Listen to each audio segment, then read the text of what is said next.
সৰ্বপ্ৰথমতে সৃষ্টিকৰ্তা ঈশ্বৰক ধন্যবাদ দিছোঁ। লগতে আমাৰ পৰম গুৰুজন আৰু গুৰুমাক শ্ৰদ্ধা আৰু সেৱা জনাইছোঁ। মোৰ এটি সাক্ষ্য ক'ব লগা আছে।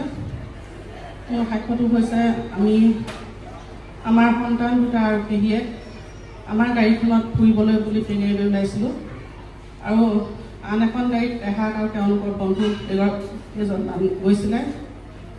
আমি সকলোৱে যেতিয়া পেহীৰ পৰা পুনৰ ঘূৰি আহিছিলোঁ, ঘূৰি আহোঁতে হাবিৰ মাজত আমাৰ গাড়ীখন বেয়া হৈ গৈছিলে, ষ্টাৰ্ট নোহোৱা হৈ গ'ল। কিন্তু আমি তেতিয়া আগৰ গাড়ীখনক জনাবলৈ বুলি আমি ফোন কৰিবলৈ বিচাৰিছোঁ, কিন্তু তাত নেট নাই। নেটৰ কাৰণেতো আমি ফোনটো কৰিব পৰা নাছিলোঁ। তাৰপিছতে আমাৰ পেহীয়েক আৰু সৰু সন্তান ল'ৰাটোৱে গাড়ী বাহিৰলৈ ওলাই গৈ তেওঁলোকে ফোন কৰিবলৈ বিচাৰিছে ইফালে সিফালে টাৱাৰ নেটটো পাম বুলি, কিন্তু তেওঁলোকে নেট নোপোৱাত তেওঁলোকে ৰৈ আছিলে। তাৰপিছত পিছৰ এখন গাড়ী আহি সুধিছে, বাইদেউ আপোনালোকৰ কি হৈছে, আপোনালোকে ইয়াত ৰৈ আছে বাহিৰত। তেতিয়া বাহিৰত ৰৈ থকা দেখি কৈছে, আপোনালোকৰ পিছফালে হাতী এটা ৰৈ আছে।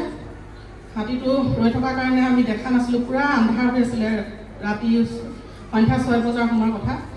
একো দেখা নাছিলোঁ, কিন্তু আমি হাতীটো থকা আছে বুলি নেজানিছিলোঁ। কিন্তু পিছৰ গাড়ীখনে কোৱাতহে তেওঁলোকে জানিলে।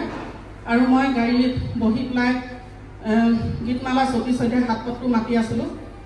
তাৰপিছতে আমাৰ পেহীয়েকে আহি ক'লেহি যে তোৰ প্ৰাৰ্থনা গান এটা লগাচোন।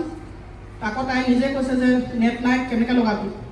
কিন্তু মই তেতিয়া মোবাইলটো খুলি চাই দেখিলোঁ যে ডাউনলোড কৰি থকা আমাৰ গুৰুজনৰ গীতটো পৰ্বতৰ পূৰৰ ফাললৈ চাই গীতটো যেতিয়া মই লগালোঁ, তেতিয়া মাত্ৰ গুৰুদেৱৰ মাতটো ওলোৱাৰ লগে লগে আমাৰ গাড়ীখন ষ্টাৰ্ট হৈ গ'ল। আৰু